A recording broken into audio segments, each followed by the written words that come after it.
eu fui assim com um tema muito arrojado, não é?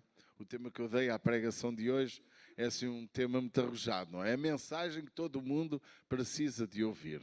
Aí está, grande tema. Vamos lá ver se a mensagem corresponde ao tema. Mas eu queria trazer nesta manhã, de facto, alguns aspectos importantes que são básicos no que diz respeito à essência do Evangelho. E há uma coisa que nós corremos o risco, é não compreender muitas vezes aquilo que nós mais precisamos. O grande problema da nossa geração não é não ter conhecimento, porque conhecimento eles têm. Também não é falta de condições de vida. Fala-se muito em questões humanas, porque de facto mais de metade da população do mundo vive muito mal, não é? Vive em péssimas condições. Se formos para a África, para a Ásia, são uma enorme quantidade da população mundial. Não tem nada a ver com o estilo de vida da América, inclusivamente do Brasil, embora o Brasil tenha muita gente a viver mal. Os países desenvolvidos do mundo, a miséria dos desenvolvidos do mundo era a riqueza de muitos desses países. Ou seja, viver em condições, como se chama cá, limiar da pobreza, significava para alguns desses países uma riqueza muito grande. Porque quase toda a gente se diz pobre, mas tem casa, tem carro, vai ao café, fuma, bebe, enfim. A miséria da Europa era a fartura de muitos desses países, que realmente 90% da população vive miseravelmente. E há uma coisa que nós temos que entender, é o Estado. O primeiro ponto que eu gostava é nós entendermos o Estado em que estamos. O mundo precisa de saber qual é o seu Estado. Embora a era da maior tecnologia, qualquer dia se faz coisas que, ainda para nós hoje, que já temos um avançado enorme de tecnologia, de ciência, estou convencido que nos próximos 50 anos vamos ficar absolutamente espantados. Não é? Porque a Bíblia é clara, ela diz que nos últimos tempos a ciência se multiplicaria. E a multiplicação é algo que de 1 virá a 1000 num instante, não é? Então a multiplicação tem sido tão grande nos nossos dias em termos científicos, mas há um problema grave. O homem está a esquecer o que é essencial. O homem está a perder o foco daquilo que é o mais importante na sociedade, que sem dúvida tem a ver com realmente aquilo que é mais básico no ser humano, que são sentimentos, são a educação, são princípios de lutar pelo bem do próximo, o respeito pelo próximo, e a sociedade está a perder o controle. Cada vez mais nós encontramos as pessoas como menos preocupadas com o problema dos outros. E nós devíamos nos preocupar com o problema dos outros. Fala-se muito sobre a proteção do ambiente, do planeta, das espécies, mas não passa, a maioria das pessoas que mais falam, ou dos grandes que muito falam sobre isso, não passa de interesses económicos. Mas, e nós vamos perdendo o foco. E o foco é que realmente estamos a perder a noção do nosso próprio Estado. E se falarmos como cristãos, nós estamos a perder a noção de que ser cristão é diferente do que vivemos. Não é nada igual ao que vivemos. A maioria das pessoas se dizem-se cristãs, mas não vivem o cristianismo. Não há, irmãos, há uma carência de reconhecer o Estado próprio, o Estado em que estamos.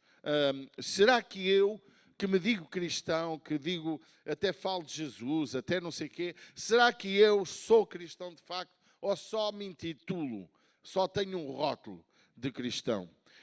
Nós estamos a viver neste tempo em que as pessoas vivem de forma indigna, complicando cada vez mais a sua história. E quando nós olhamos para a parábola do filho pródigo, nós vamos compreender algumas verdades que hoje nós vamos estudar. Portanto, vamos pensar, vamos parar e vamos fingir que começamos agora a nossa meditação. Qual é o teu estado? O que tu reconheces em ti próprio? Em que posição espiritual podíamos falar posição familiar, posição profissional, podíamos falar a qualquer nível. Qual é o teu estado? Reconhece o estado em que te encontras? Claro que nós, se pegássemos na palavra de Deus, íamos abrir versículos como aqueles que conhecemos muito bem, em Romanos 3,23, porque todos pecaram e destituídos estão da glória de Deus, todos reconhecemos que somos pecadores, uns já são redimidos pelo sangue de Jesus, uns já foram salvos. Também sabemos que por causa de um homem entrou o pecado no mundo e por causa desse pecado veio a morte, assim que também a morte passou a todos os homens, por isso que todos nós pecamos, diz Romanos 5,12, também conhecemos isso, mas isto é muito bom para quem nunca recebeu Jesus. Mas para quem já recebeu Jesus e para quem já tem anos de crente, qual é o teu estado? Em que situação tu estás? E se nós pegarmos a parábola do filho pródigo em Lucas 15, nós encontramos alguém que se enquadra muito em nós. Porquê? Porque vivia numa parábola, a parábola revela, podíamos trazer aquela casa como sendo a casa do Senhor, Deus como sendo os filhos de Deus, alguém que está na proteção de Deus, e o Senhor nos tenta explicar algo tão espiritual para nós todos, em que o rapaz estava dentro de casa. Vamos fingir, estava dentro da igreja, andava na igreja, vivia debaixo das delícias do Pai, caminhava com o próprio Pai, amém? Tinha a riqueza do Pai, mas ele já estava perdido na casa do Pai, porque o seu coração já estava longe de Deus, do seu Pai. E nós muitas vezes não atentamos para o estado em que estamos. Se nós estamos ou não estamos com o Pai, mas estamos com o Pai com o coração, ou só com o físico. Há pouco tempo, no nosso tempo de ceia, às 9 horas, eu partilhava que muitas vezes estar casado com a esposa não significa ter uma ligação íntima com ela. Eu posso desfrutar do que ela me proporciona sem ter o coração ligado a ela. Eu posso desfrutar das bênçãos de Deus, eu posso andar com os que andam com Deus e não desfrutar de Deus em minha vida. Eu até posso cumprir muitos mandamentos, posso pôr em prática muitos princípios, mas será que eu, como cristão, eu entendo o estado em que eu me encontro? O rapaz de Lucas, capítulo número 15, diz que era um jovem, o versículo 11 diz, um certo homem tinha 2 filhos e o mais moço dele disse ao pai, dá-me a parte da fazenda que me pertence. E ele repartiu por eles, amém, não foi por ele só, por eles, a fazenda. E poucos dias depois ele foi embora. Foi embora e todos conhecemos a história de cor e salteada. Até quem não é cristão conhece a história do filho pródigo. E o que é curioso é que o que é que este rapaz fez? Gastou tudo. Tudo o que era do pai, embora o coração desligado já do pai, porque ele queria viver dentro do padrão dele, queria provar aquilo que era fora daquilo que era a vida dentro da casa do pai.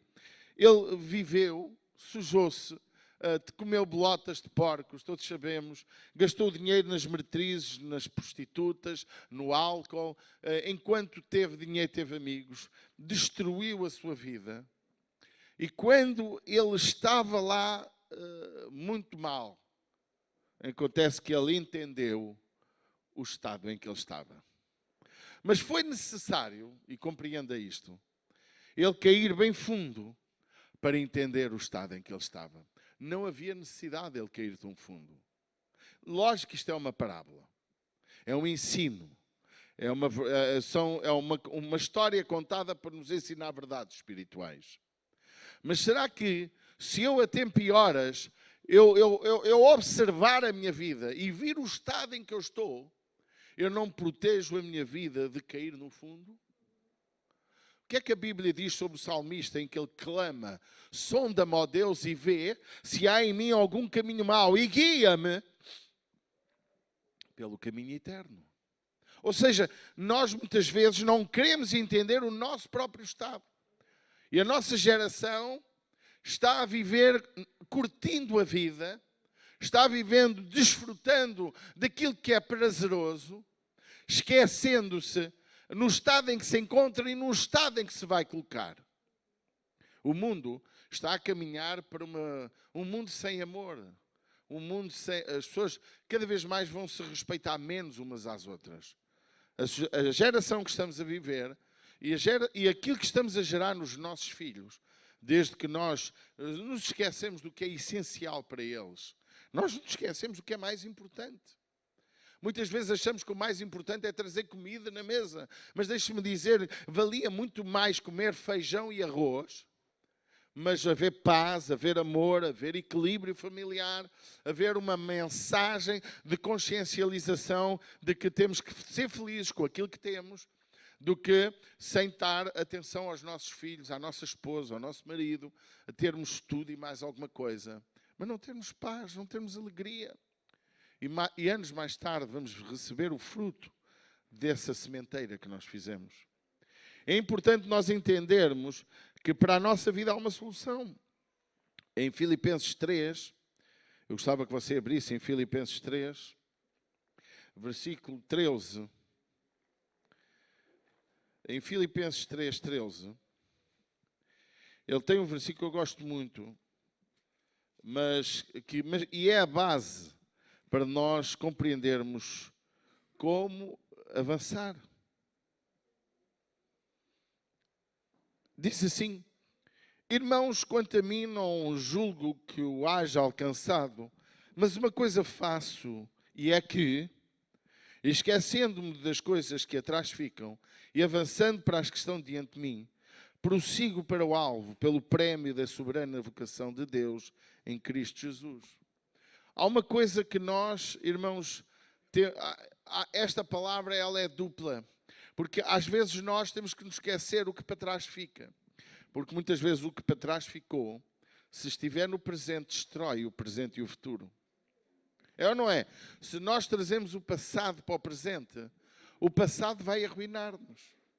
Mas, por outro lado, há que esquecer, há que rever o que foi de errado no nosso passado. As coisas do passado, diz a Bíblia, são para nosso ensino. Mas há uma coisa que não vai haver solução na tua vida, se tu não tiveres consciência do estado em que te encontras. E mais, porquê é que te encontras? Porquê é que estás assim? Porquê é que a tua vida está nesse estado? Porquê é que tu te sentes como te sentes? Porque, irmão, a gente pode sorrir, mas o coração pode chorar. A gente pode fingir que está tudo bem, mas interiormente sabemos o estado em que nos encontramos. E há uma carência hoje das pessoas pararem para fazer uma reflexão ao seu próprio estado. O melhor caminho para um doente é reconhecer que é doente, que é para poder se tratar. E Jesus disse, poderá um cego guiar outro cego? Como é que um cego guia outro cego?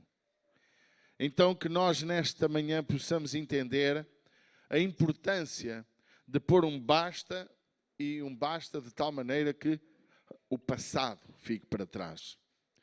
Por um lado temos que entender o nosso estado, por outro lado temos que entender a nossa necessidade. Você concorda comigo?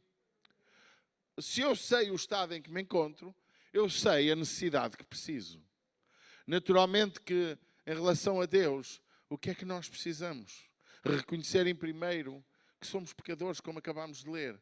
Em segundo, encontrar em Deus a solução para a nossa vida. E nós estamos a ver uma época em que as pessoas sabem qual o caminho para a sua vida, mas não o seguem. É fácil nós chegarmos ao pé de um alcoólico e nós dizermos, você é alcoólico. E ele diz, não sou. Você precisa de largar o álcool. Não preciso, eu sei me controlar. Você vai encontrar em pessoas, até que há outras pessoas, há outro grupo, aquele já mais cansado, em que você diz as mesmas palavras. Ele diz, eu sei que preciso, mas não consigo. Eu sei que quero, mas não consigo. Eu sei que mudava a minha vida, mas não sou capaz. Meus amados, nesta hora nós temos que entender qual a nossa necessidade.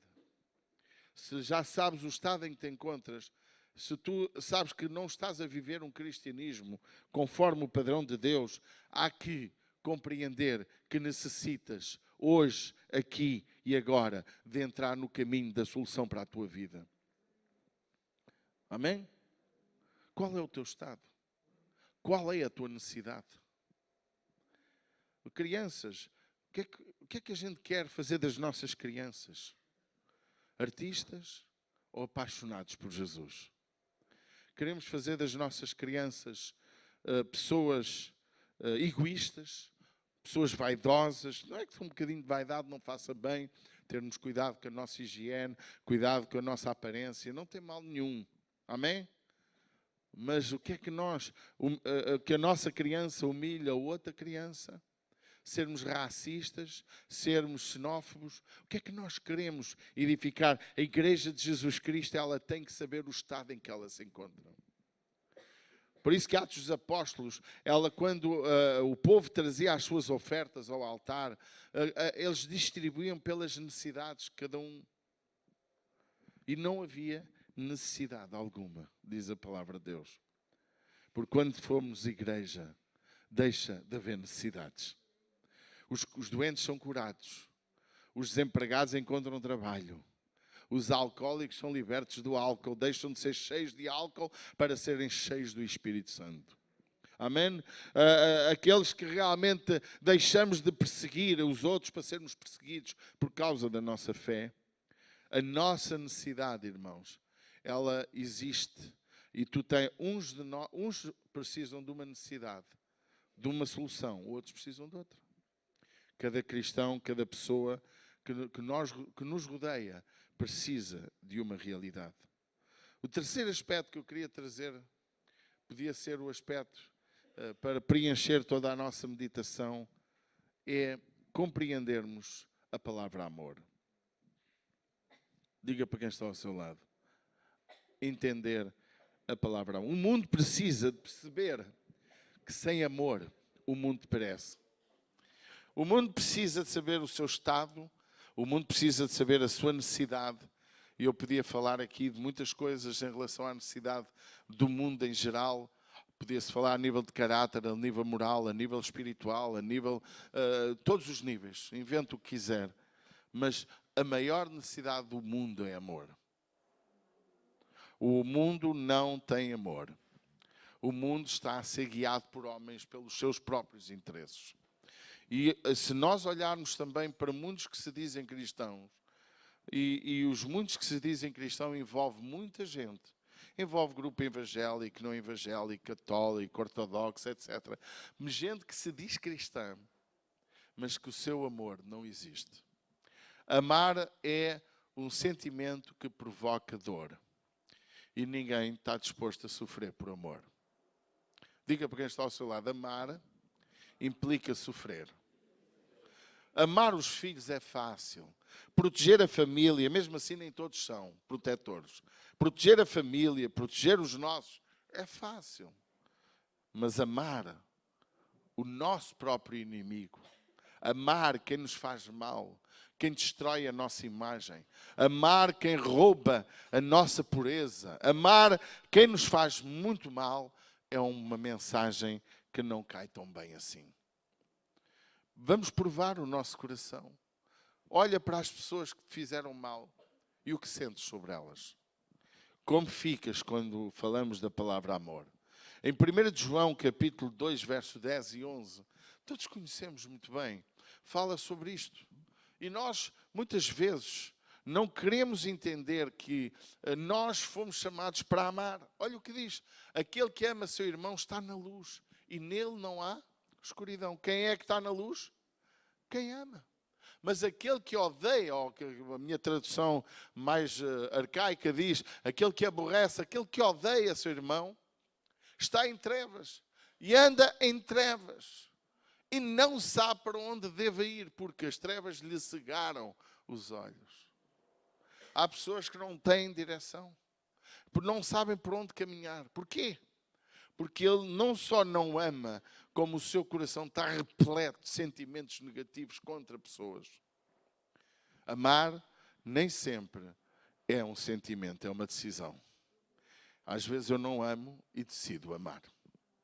Isto é meio antagónico, é meio estranho.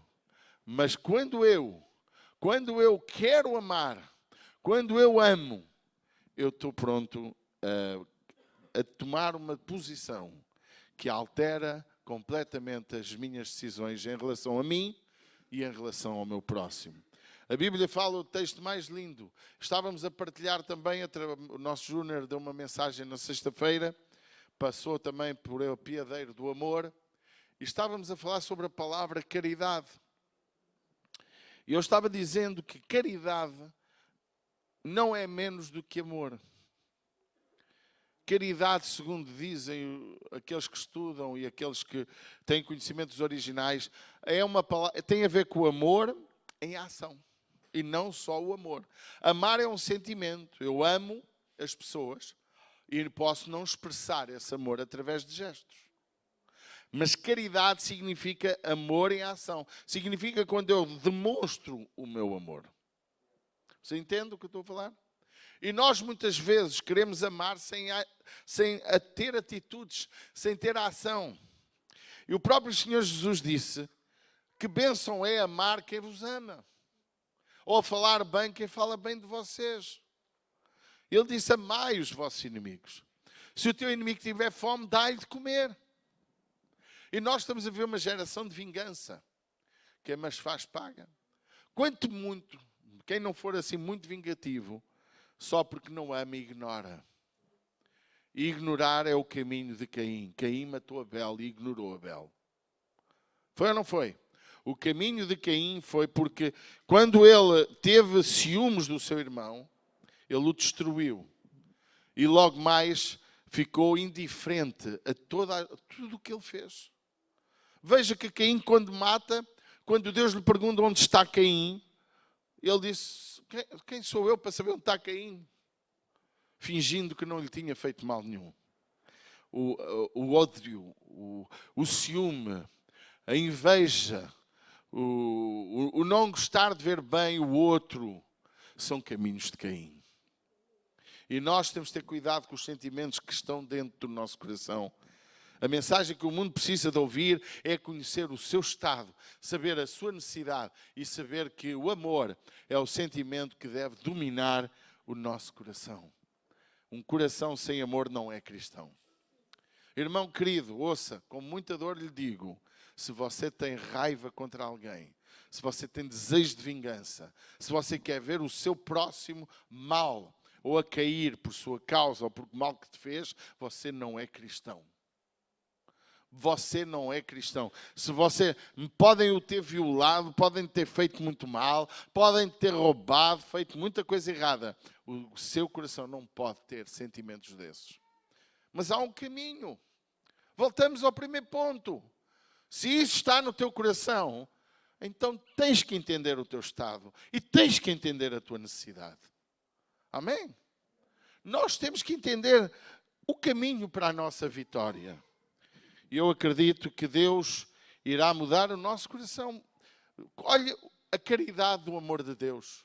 Diz a Bíblia que Deus amou o mundo de tal maneira que deu. Foi o amor em ação.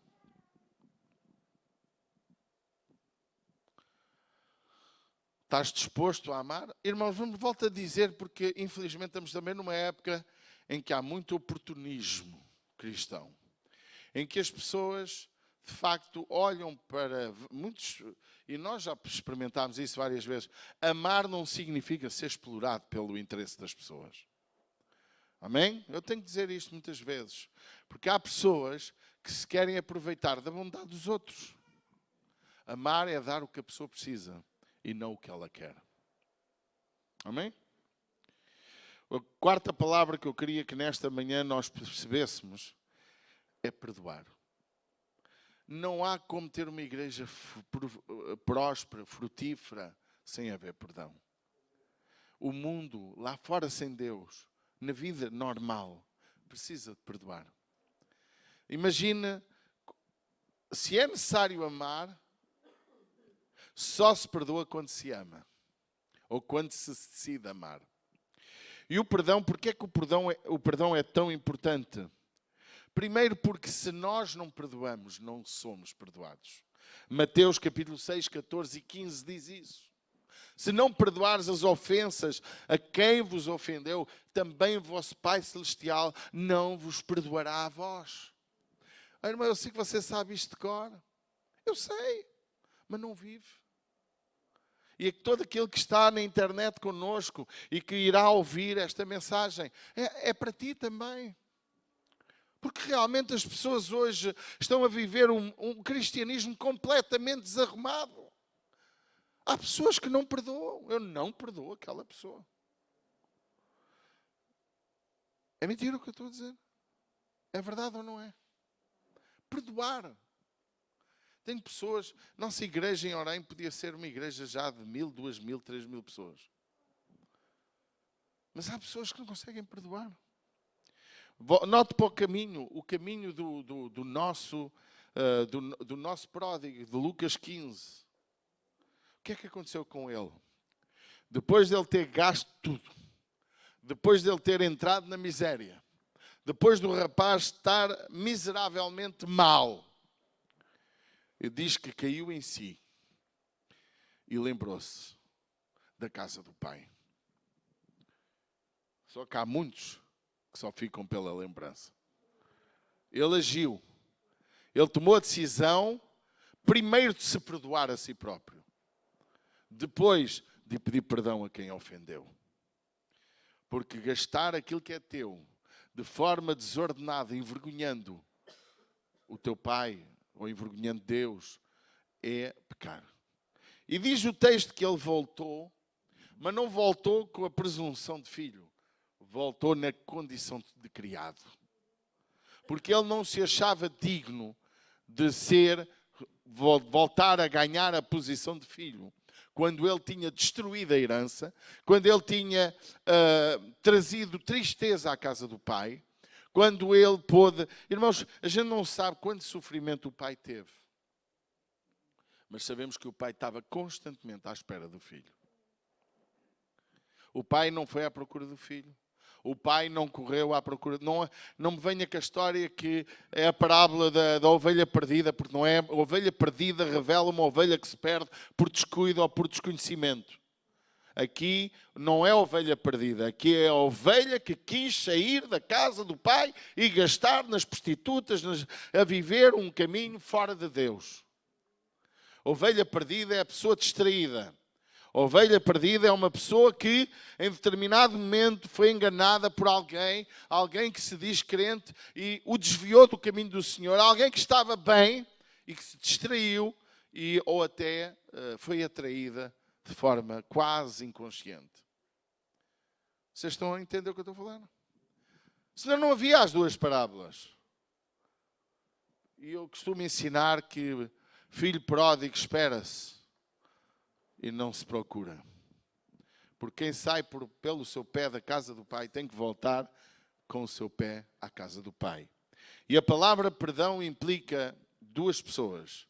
Implica a que perdoa e implica a que precisa de ser perdoada.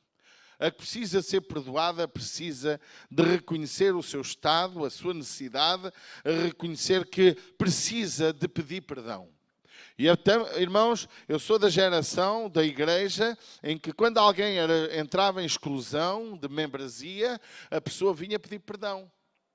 Ou porque entrou em prostituição, ou porque fez coisas muito erradas, ou porque fez um testemunho muito errado. E pedia perdão diante da igreja, num culto íntimo da igreja, e diante de toda a igreja pedia perdão pelo seu pecado. Eu não acho isso errado. E aquela pessoa vinha tão arrependida, que nós que a perdoávamos, até tínhamos tristeza por a ver tão sofrida. E hoje não estamos a ver arrependimentos. Estamos a ver declarações de desculpa lá o que eu te fiz. Arrependimento significa dor profunda pelo pecado. E quando envolve outras pessoas, o meu pecado, envolve um pedido de perdão às outras pessoas. E nós estamos a viver uma geração em que as pessoas aprenderam a viver sem se perdoar e sem pedirem perdão. As pessoas não pedem perdão. As pessoas fazem o mal, as pessoas arruinam muitas vezes a família, desseparam os melhores amigos e não conseguem arrepender-se do seu pecado. Hoje estamos a ver uma geração em que, ainda há bem poucos dias, uma pessoa que visitou a nossa comunidade, ela dizia: ai, pastora, eu venho de uma igreja muito longe, de outro país, e não é Brasil, para não pensarem, em que as pessoas falam tanto mal umas das outras. Este é o estado da igreja. Mas como é que é possível? Como é que nós vamos conseguir ir ao céu, irmãos? Há pessoas que deixam de ir à igreja porque não querem ver o A e o B. Como é que estas pessoas vão para o céu? Será que a palavra de Deus não é a verdade? Se Deus diz que quem não perdoa não é perdoado, como é que eu consigo viver um cristianismo sem perdoar? Como é que eu consigo, irmãos, como cristão, fazer a diferença numa geração? Porque nós podemos fazer a diferença. Irmãos, não precisamos de muito. Jesus pegou em 12. Nós temos aqui muito mais que 12. Quantos 12 estão aqui? Quantos 12? Olha o poder que haveria se nós nos tornarmos pessoas assim, saber ver o nosso estado e a nossa necessidade. O meu estado é, ó Deus, olha o Jesus dizer para ti hoje, falta-te uma coisa, perdoares. Se queres ser perfeito, lembra-se? Lembra-se o nosso filme que vai ser feito sobre o mancebo de qualidades? Imagine ser você e Jesus chega ao pé de si e diz-lhe assim: falta-te uma coisa, perdoares. Se perdoares e vires e seguires-me, o texto até é lindíssimo. Falta-te uma coisa para ser perfeito, se queres ser perfeito. Aí ele disse: vai vendo tudo, a ti pode dizer perdoar e ser perdoado. Eu como cristão, eu como pessoa, eu não sou obrigado, a pessoa a quem eu ofendi não é obrigada a perdoar-me. Você compreende? Mas eu sou obrigado a pedir perdão. A pessoa a quem eu ofendo pode não me perdoar. O problema é dela. Mas eu preciso de reconhecer o meu estado, a minha necessidade, e eu preciso de amar, e eu preciso de pedir perdão. Você está cá? Oh, pastor, mas isso já foi há 20 anos. Olha, se foi há 20 anos, e se o Espírito Santo picou esse assunto, é porque tens necessidade de resolver o assunto. Amém? Eu, quando me converti ao Evangelho, eu tinha mais ou menos 15 a 6 anos quando tive um problema muito grave.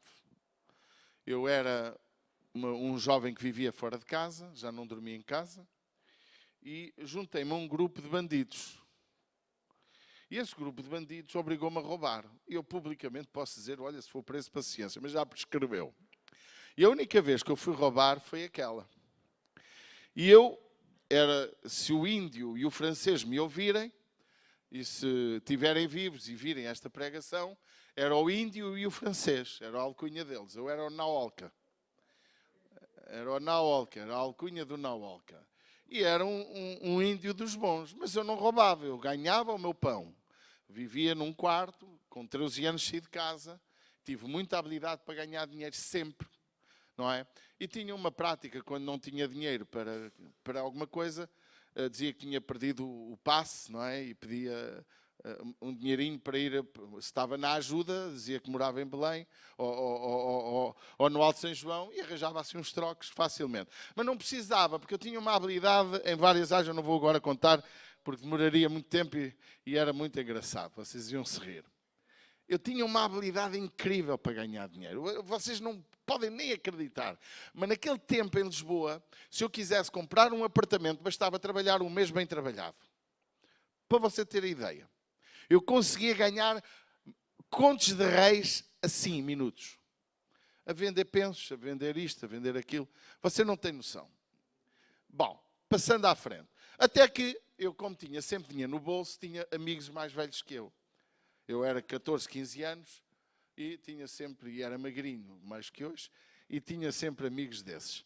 E um dia esses malucos que se drogavam, as minhas drogas foi drogas leves só, e naquele dia eles quiseram que eu fosse roubar. E eu fui roubar com eles. Foi ao esticão, foi ao saco da mala.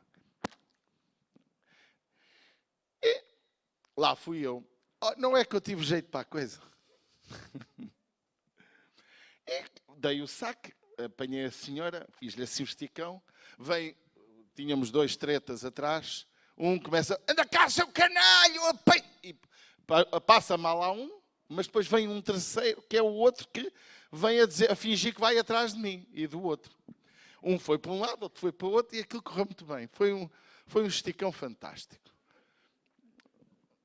E no dia seguinte, os gajos queriam que eu voltasse a roubar. Eu disse, não vou mais roubar. Não vou. Naquele dia, eu fui espancado como vocês não têm ideia nenhuma.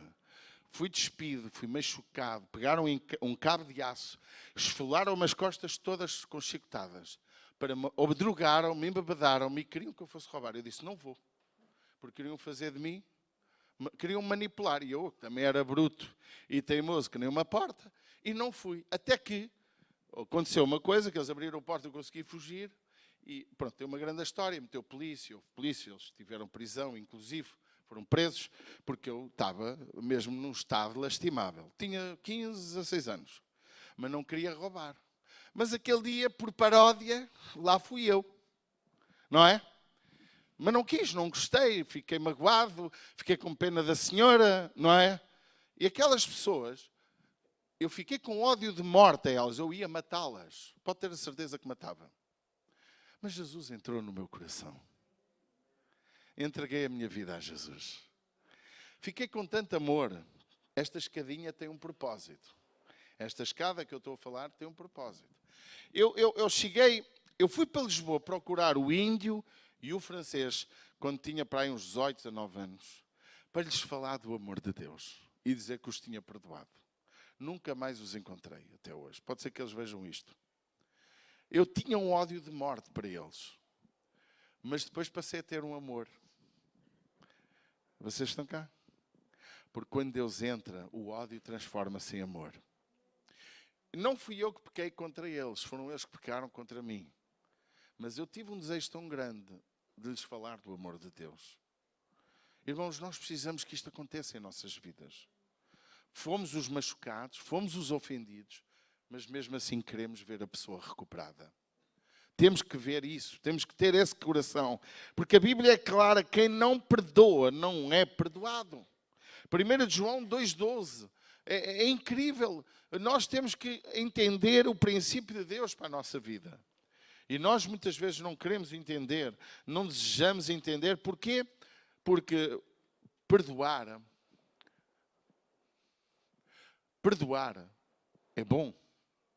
Ser perdoado é muito melhor. Olha o que diz, filhinhos, escrevo-vos porque pelo seu nome vos são perdoados os pecados. É bom ou não é ser perdoado? Mas perdoar é muito melhor. Quando tu libertas perdão sobre quem te magoa, quando uma igreja descobre o segredo do perdão, em que vamos zerar a nossa vida, vamos começar do zero. Eu magoei-te, tu magoaste-me. Muitas vezes a pessoa que me magoou não me magoou com intenção. Muitas vezes há interpretações erradas sobre relacionamentos. Irmãos, as guerras no mundo são feitas por falta de, muitas vezes, de entendimento de palavras. Por manipulações.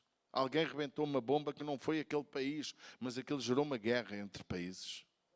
Alguém fez mal ao filho de um presidente, e nós temos isso na história até. Primeira Guerra Mundial, salvo erro, se não me falha a memória, começou por causa da morte de um filho. Agora não é melhor, ou a primeira ou a segunda, agora não me recordo. Algo aconteceu assim, ou uma guerra qualquer, que eu já li na história. Por causa de matarem um filho, gerou-se uma guerra. É? Foi em França, é isso? Vês como ele sabe? Parabéns para ele. Um aplauso para o nosso Pacheco. Hã?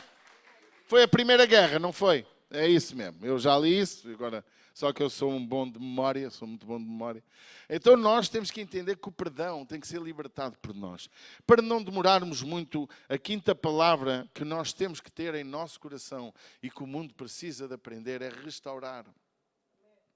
Se por um lado eu tenho que amar, se por um lado eu tenho que perdoar, eu tenho que aprender a restaurar. E restaurar implica um esforço de vários. Há coisas que restauro sozinho. O meu interior é restaurado entre mim e Deus e com a tua ajuda ainda, muitas vezes. Quando tu libertas perdão sobre mim, quando tu me honras, a palavra honra é essencial, pode dizer amém? Quando tu, não é bajular, irmão, bajular é nojento. Eu detesto bajuladores. Mas quando tu honras, quando tu levantas a moral de uma pessoa, como Davi fez com os desprotegidos, com os endividados, com os rejeitados da sociedade, ele conseguiu pegar neles e fazer deles homens e líderes tremendos. Quando tu consegues tornar-te alguém que ajuda alguém, amém? Aquela pessoa que não é nada ou que se sente nada, ela começa a entender que ela tem potencial e tu estás a ajudar a restaurar. Por isso que a restauração envolve relacionamentos, envolve família, envolve muitas vezes dentro da própria igreja, envolve a sociedade, envolve sempre dois lados.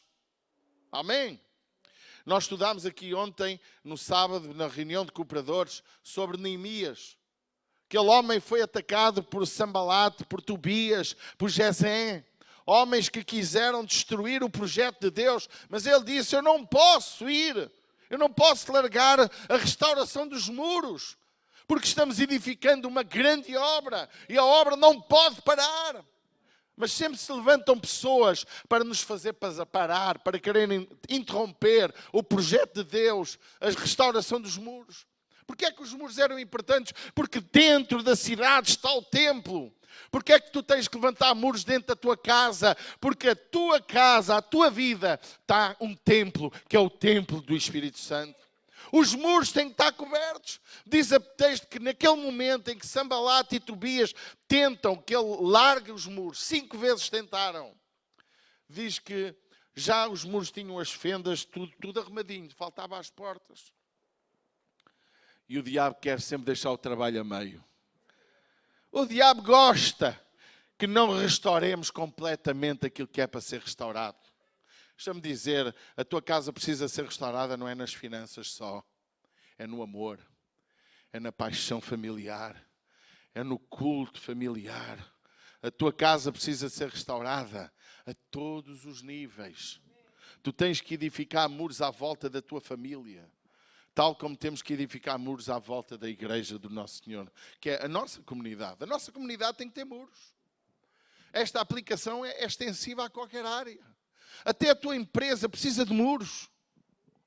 Sabias disso? Porque a tua empresa é alvo de ser atacada pelos colossos, pelos oportunistas. Quanto mais a nossa fé, a igreja do Nosso Senhor. Nós, amados, precisamos de entender que Deus tem um projeto para cada um de nós. Lógico, já lemos que o pecado veio por um homem, mas a bênção, a salvação, a cura, o perdão também veio por um homem. O primeiro era Adão, o último era Jesus Cristo, o último Adão, diz a Bíblia. Nós somos restaurados primeiramente por aquilo que Jesus fez, mas nós também temos que nos ajudar a restaurar uns aos outros. A igreja é um lugar de restauração. Não é em vão que nós temos, irmãos, o nome nesta comunidade, Igreja Cristã Internacional da Restauração. Porque a igreja foi chamada para restaurar. Restaurar a tua saúde, restaurar a tua família, restaurar a tua fé. Amém? Restaurar os propósitos de Deus para a tua vida, restaurar o foco de Deus para a tua casa. A igreja foi chamada para restaurar. E o momento da restauração do pródigo não foi o momento em que ele chegou ao Pai. Foi o momento em que ele decidiu voltar ao Pai. Ali começou a sua restauração. Ele começou a analisar o seu estado. Ele começou a ver a sua necessidade. A minha necessidade é de voltar ao meu Pai e pedir-lhe perdão. Amém?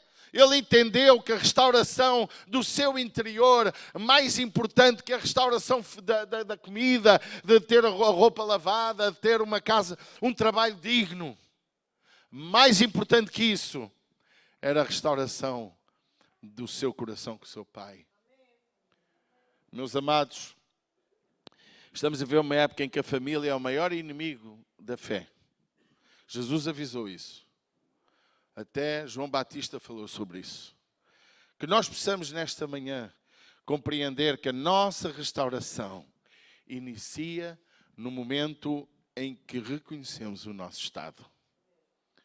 Amém? E quando este jovem chega à casa do pai e olha para o pai, diz a Bíblia Sagrada, irmãos, isto é emocionante. A gente há de fazer uma curta-metragem sobre isto. Mas agora vai ser em filme, é muito melhor. O pai, eu imagino aquele pai, ali à espera, dias após dias, semanas após semanas, mês após mês, não sei se demorou anos. E ali estava o pai, a fazer contas. Ora bem, ele levou 1 milhão de euros, 1 milhão de euros vai gastar 2 ou 3 mil euros por dia, está para X dias, ele está aí, está a chegar. Não é? Vamos imaginar assim, na linguagem moderna. E até que quando o pai o viu, veja, a sensação do texto é que o pai o viu primeiro. É ou não é? Posso bem. E quando ainda estava longe, viu. Quem é que viu? Seu pai. E o que é que aconteceu com o pai? Moveu-se de amor. Falta tanto isto. Será que somos movidos pelo amor quando vemos alguém caído, sujo, porco? Será que nós, quando olhamos para um irmão que cai, que peca, que erra, qual é a nossa reação espiritual? O que é que nós sentimos quando observamos alguém que fez mal, que está errado? Deus diz que ele se moveu de íntima compaixão. E olha o que diz a seguir. Correndo. O pai correu. O pai não ia à procura do filho, mas o pai estava à espera do filho. O pai não só correu quando viu que o filho estava a voltar. E o filho veio tão sujo, a cheirar a imundícia, porque um judeu não deveria comer nem porco, muito menos comer bolota de porco e ainda tomar conta de porco e ainda dormir com porco. Aquilo foi descer mais, é impossível. Era impossível, a mais humilhação. E ele chega e o pai o beija a cheirar a porco. Meus amados, nós precisamos ser uma igreja assim. O mundo precisa de ouvir esta mensagem. As pessoas precisam de ouvir que existe 2 lados na restauração. O lado que restaura e o lado que precisa de ser restaurado. Amém? Nós precisamos de entender a mensagem de Deus. Neemias, ele, veja que quando a gente quer restaurar alguma coisa errada, levanta-se Sanbalates, levantam-se Tobias com mentiras profundas, a dizer coisas erradas, a criar falsas profecias para desfocar o grande projeto de Deus. Leia o capítulo 6 de Neemias e depois conte uma história. A última palavra que eu quero falar nesta hora parece que não tem muito a ver, mas tem tudo a ver. Confiar em Deus. O mundo precisa de confiar em Deus. No Deus Criador dos céus e da terra. Podemos fazer aqui uma teologia, uma tese sobre a existência de Deus, sobre comprovar alguns dados que mostram como Deus é real e como vale a pena confiar em Deus. Podíamos fazer uma pesquisa sobre quem confiou em Deus e o seu resultado, mas, irmãos, nós precisamos de confiar em Deus, tal como aquele leproso lá em Marcos 1,40 diz que ele chegou ao pé de Jesus Cristo. Lembram-se? prostrou-se de joelhos diante de Jesus e disse para ele: se tu quiseres, bem podes limpar-me. Ou seja, nós temos que confiar em Deus. Eu dizia isto, que há um problema na nossa geração. É que as pessoas hoje, elas estão tão adultas, tão sábias, conhecem tanto sobre Deus, falam até tanto de Deus que não confiam nele. As suas obras não revelam confiar nele. Confiar em Deus é ter fé, uma fé indiscutível. Eu partilhava que há 20 anos, há 30, há 40 anos, as pessoas vinham à igreja, a comunidade era muito mais amiga, muito mais que hoje está. Hoje temos gerações de pessoas que querem vir a uma igreja sem serem incomodadas.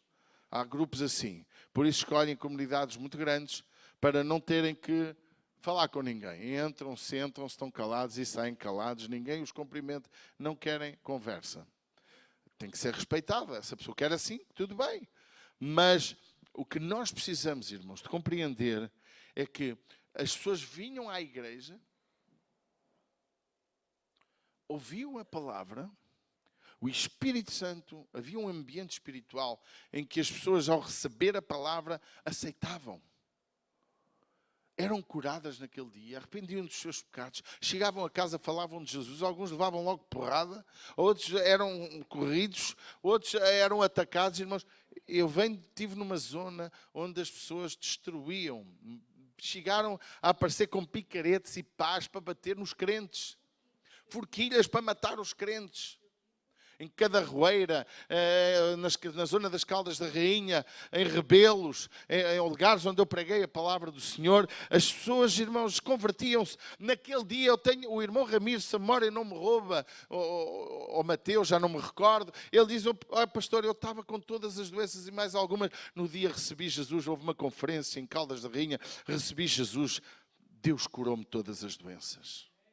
Incrível! Porque é que hoje não está a acontecer? Porque deixámos de crer em Jesus. Partilhava hoje já no culto de ceia que Jesus dá aquela parábola dos juízes injusto, em que ele fez justiça àquela mulher porque ela o chateou tanto. E Deus diz naquela parábola no dever de orar sem parar, sem cessar. Porque Deus fará justiça. Deus ouvirá a oração de quem pede. Mas o texto termina. Quando Jesus vier, encontrará a fé na terra. Porquê é que um texto destes diz isto? Num contexto daqueles. Porque as pessoas deixam de orar porque já não acreditam em Deus. Porque quando eu oro é porque eu acredito que Ele me está a ouvir. Porquê é que a maioria das pessoas conseguem orar na igreja e em casa não oram? Porquê? Porquê é que as pessoas estão a perder o hábito de dobrar os joelhos em casa? Muitos ainda dobram os joelhos na igreja, ainda fazem aquela coisa. Será que estão a orar? Ou estão a cumprir um ritual físico? Meus amados, que nós possamos nesta manhã compreender que é necessário crer em Deus, confiar em Deus. Quem confia em Deus obedece-lhe. Quem confia em Deus faz coisas extravagantes. Quem confia em Deus é fiel. Quem confia em Deus programa a sua vida com base em Deus. O seu calendário primeiro é Deus, depois é as outras coisas. Quem confia em Deus trabalha para que o nome de Deus, o nome de Jesus Cristo, seja levantado por sua causa. Nesta manhã, meus amados, eu quero terminar, mas quero relembrar qual é o teu estado. Qual é a tua necessidade? Ainda há amor em teu coração? E o perdão? Como está o perdão? E restaurar o que está mal? Queres avançar nisso? Queres viver uma vida a confiar em Deus? Cada título destes dava uma meditação. Mas tu confias em Deus? Vamos ficar de pé por alguns momentos. A minha pergunta é simples nesta manhã. Quantos de nós nesta manhã reconhece que precisa de restaurar o seu coração com Deus, a sua vida, a sua casa, a sua família? Quantos de nós se reconhece que quer entregar o seu coração completamente a Jesus Cristo? quer pedir perdão, quer arrumar a sua casa com Deus, com a família, com os amigos, quer começar uma nova vida em Cristo. Talvez antes na igreja há muito tempo, mas hoje queres mudar. Temos alguém que quer isso? Levanta a sua mão, quero orar por si, no lugar onde você está. Quero orar por si. Alguém quer? Estamos vendo? Alguém acha que está mal? Precisa disso? Não tenhas vergonha de ter o teu braço bem alto. Pai, tu estás vendo estes vários braços que estão levantados. Que o teu Espírito possa trazer cura, restauração, perdão, libertação, um novo começo a estas vidas que têm levantado os seus braços.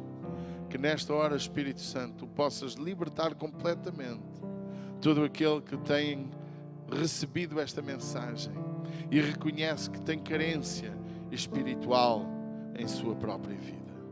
Eu entrego cada um deles em tuas mãos e em nome do teu Filho Jesus Cristo, tu possas nesta hora trazer mudança completa à sua vida. Em nome de Jesus. Amém e amém. Vamos dar um aplauso a Jesus. Dá um abraço a quem está ao teu lado. Amém?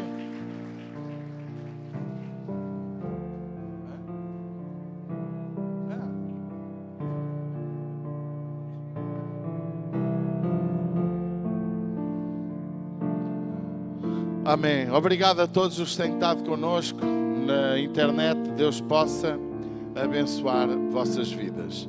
Amém. E até domingo que vem, se Deus quiser.